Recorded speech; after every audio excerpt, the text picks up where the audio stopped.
पूर्व मंत्री योगेश प्रताप सिंह के जन्मदिन पर लगा बधाई देने वालों का तांता। प्रेस वार्ता के दौरान योगेश प्रताप सिंह ने विपक्ष पर जमकर साधा निशाना। आइए सुनते हैं पूर्व मंत्री योगेश प्रताप सिंह ने प्रेस वार्ता के दौरान क्या कहा। जन्मदिन की बहुत बहुत शुभकामनाएं। आप सबको मैं बहुत बहुत धन्यवाद दूंगा कि आज मेरे जन्मदिन के अवसर पर गोंडा के जितने हमारे मीडिया के बंधु हैं, सब आए हैं। मैं आप सबको बहुत बहुत धन्यवाद देता हूँ। जिस तरीके से भाजपा का प्रदेश अध्यक्ष पंकज चौधरी को बनाया, कितना असर डाल पाएंगे जिस तरीके से ओबीसी टिकट खेला है बीजेपी ने? देखिए, ये तो एक जीती बाजी की तरफ बढ़ने की कोशिश कर रहे हैं, लेकिन बाजी तो हार चुके हैं।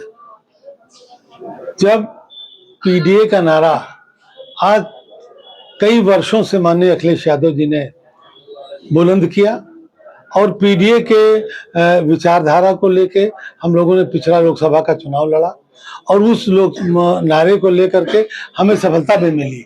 पीडीए वर्ग पूरे हमारे प्रदेश में इकट्ठा हुआ, हमने 37 सीटें प्राप्त की और आज उसकी काट के लिए लोग अब भागे भागे घूम रहे हैं कि इनको बनाए कि उनको बनाए। मेरे हिसाब से पीडीए में समाजवादी पार्टी ने बढ़त प्राप्त कर ली है, अब उसको काटने का कोई गुंजाइश भाजपा के पास है नहीं। केशव मौर्य बार बार दिल्ली जा रहे थे प्रदेश अध्यक्ष बनने के लिए, क्यों उनको साइड लाइन कर दिया, क्या लगता है आपको? अब दरअसल बीजेपी के अंदर बहुत लड़ाई है, अंदरूनी कितने खेमे हैं, अब इस बात को हमसे ज्यादा अच्छा आप लोग जानते हैं। इतना मैं आपसे जरूर खुल के कहूंगा कि भारतीय जनता पार्टी इस समय अंतर्द्वंद से ग्रस्त है और वो अंतर्द्वंद में एक दूसरे को नीचा दिखाने की, एक दूसरे को गिराने की प्रवृत्ति बड़ी तेजी से काम कर रही है। और आप सब भी समझ रहे होंगे कि पंकज चौधरी जी क्यों बनाए गए हैं। गिराने की किसको नीचा दिखाने को जा रहा है? बीजेपी में ही एक दूसरे को नीचा दिखाने की कोशिश हो रही है।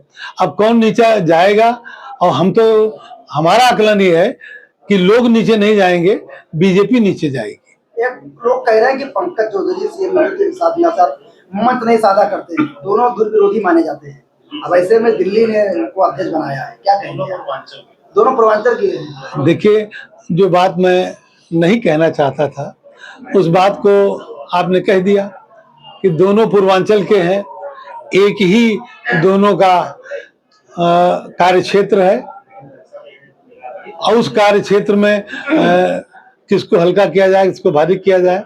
शायद आपको याद हो, जब मोदी जी गोरखपुर आए थे तो बिना कार्यक्रम के पंकज चौधरी के घर गए थे। अर्थ क्या था?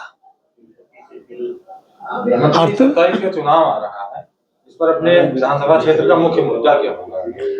देखिए, मैं आपको बता दूं, अब चूंकि मुख्य मुद्दा चुनाव का, मैंने हमेशा चुनाव विकास के मुद्दे पे लड़ा और चुनाव ही नहीं, मैं एक चीज स्पष्ट आपसे कहना चाहता हूं कि मेरा राजनीति में आने का लक्ष्य ही विकास रहा है।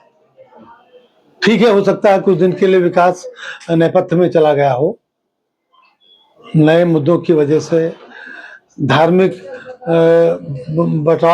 बंटवारे की वजह से, वैमनस्यता की वजह से ये मुद्दे पीछे गए, मैं मानता हूं, उसको कोई दो राय नहीं। लेकिन जो सत्य है वो सत्य है और मैं ये भी चुनाव, मैं आपको बता दूं, मैं ये भी चुनाव केवल विकास के मुद्दे पर ही लड़ूंगा। मैंने इस क्षेत्र के विकास के लिए अपने समय में ही नहीं, अपने स्वर्गीय पूज्य पिताजी के समय में एक सपना देखा था और सपना ही नहीं देखा था, मैंने सत्य देखा था। घाघरा की भयावह बाढ़,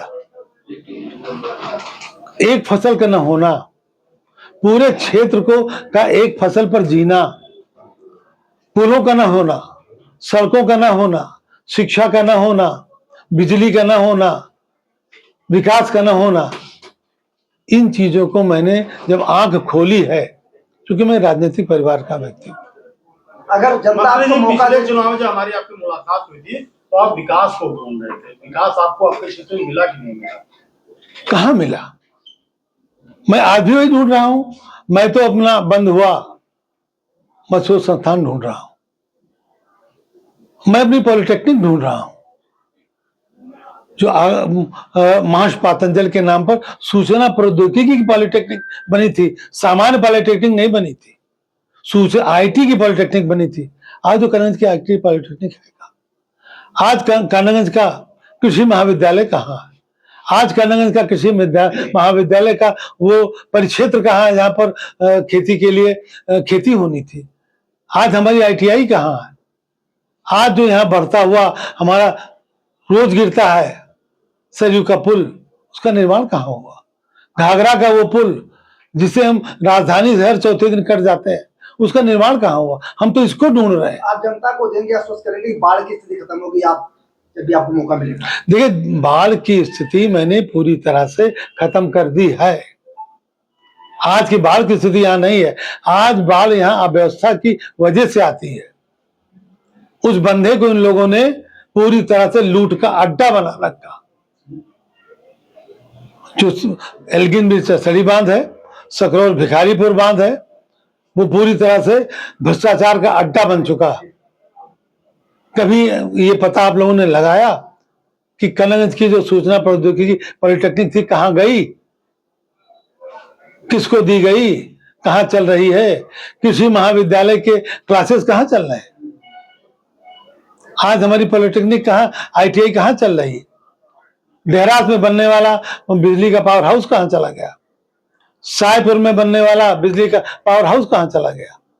ये सारी चीजें समाप्त हो गई। सरयू का पुल जिसका प्राविधान माननीय अखिलेश यादव जी की सरकार में जब 2012 में हम लोग गवर्नमेंट में आए और 2015 में जरवा रोड से लेकर के गोंडा तक का 4 लेन का निर्माण 4 फरवरी 2015 को माननीय अखिलेश यादव जी भभुआ मेरे गांव में आए थे। वहीं उन्होंने घोषणा की थी। 17 का चुनाव समाजवादी पार्टी हार गई, सरयू का पुल चला गया, कानागंज की ड्रेनेज की सारी व्यवस्था चली गई, भभुआ की ड्रेनेज की सारी व्यवस्था चली गई, बालपुर की ड्रेनेज की सारी व्यवस्था चली गई। अरे बदला हमसे लो, विकास रोक के कौन सा बदलाव पाओगे? अब मुद्दे ऐसे हैं जिनके बारे में मुझे कहना नहीं चाहता। और आज मुझे एक सड़क आप बता दें, आज सबसे प्रमुख सड़क हमारे क्षेत्र की है, बालपुर से लेके परसपुर होकर के और पसका जाने की, आज वो किस स्थिति में है? आज हम जब जवर रोड से बेलहरी होकर के गौरा के लिए निकलते हैं, आज उस सड़क की क्या स्थिति है? आप वहां चल नहीं सकते। मांझा की सारी सड़कें टूट चुकी। बहुवन बाजार मांझा भी मैं परसों गया था, उस कहीं सड़क नाम की चीज नहीं है। सरैया की सड़कें टूटी पड़ी, सकतपुर की सड़कें टूटी पड़ी। खेल तो दूसरा खेला जा रहा है। कल भाजपा विधायक विजय सिंह ने कहा है कि दिग्विजय सिंह है वो समाजवादी पार्टी का ढोंग कर रहे हैं, मेरे पारिवारिक हैं, क्या कहेंगे? अब हो सकता है उनका पारिवारिक रिश्ता हो, भाई परिवार में कौन किसका है ये तो हम नहीं जानते हैं। लेकिन आज की तारीख में दिग्विजय सिंह समाजवादी पार्टी के प्रदेश के सचिव हैं। जी सर, जिस तरीके से SIR का सरकार करा रही है और डिटेंशन सेंटर बनाने दे, कैसे देखते हैं इसको? हम तो ये देख रहे हैं कि डिटेंशन सेंटर का जब आपने नाम लिया, थोड़ा राजनीति में होने के बाद में पढ़ता हूं, मुझे याद आ गई हिटलर का गेस्टापो, मुझे याद आ गया हिटलर का डिटेंशन सेंटर। आप अपने देश के नागरिकों के लिए डिटेंशन सेंटर बनाना चाहते हो? देश की सारी व्यवस्था को चौपट करने का काम ये सरकार करना चाहती है। आपने UAPA लगा करके गेस्टापो का एक प्रतिरूप स्थापित कर दिया देश में। आप चूंकि आप NRC कर नहीं पाए, आपने उसके बदले हुए स्वरूप को लाके SIR के रूप में किया। लेकिन मैं बधाई देना चाहूंगा समाजवादी पार्टी के राष्ट्रीय नेतृत्व को कि उन्होंने एक एक कार्यकर्ता को लगा दिया SIR में, और समाजवादी पार्टी का बहादुर कार्यकर्ता आज SIR में लगा। और आज प्रदेश के जितने बड़े बड़े नेता हैं जिलों में SIR के लिए छटपटा रहे हैं, कहीं मंत्री दौड़ रहे हैं, कहीं मुख्यमंत्री दौड़ रहे हैं। और ये दांव तो उल्टा पड़ गया है। जहां की 100% सीटें भाजपा जीतती थी, क्यों 32-35% वोट वहां कम हो रहे हैं? आपका गोंडा भी उदाहरण है। गोंडा विधानसभा देख लीजिए, आप कितने वोट पर कम पड़ गए। शहरी क्षेत्रों से वोटों का पलायन हो रहा। शहरी क्षेत्रों में चाहे गाजियाबाद हो, चाहे लखनऊ हो, चाहे कानपुर हो, चाहे इलाहाबाद हो, चाहे गोरखपुर हो, सारे बड़े शहरों में पलायन की स्थिति है। भाई शहर बनते कहां से हैं? शहर बनते हैं देहातों से। देहात का व्यक्ति अपने मूल की तरफ लौट गया, शहर बिल्कुल सन्नाटे में आ गए।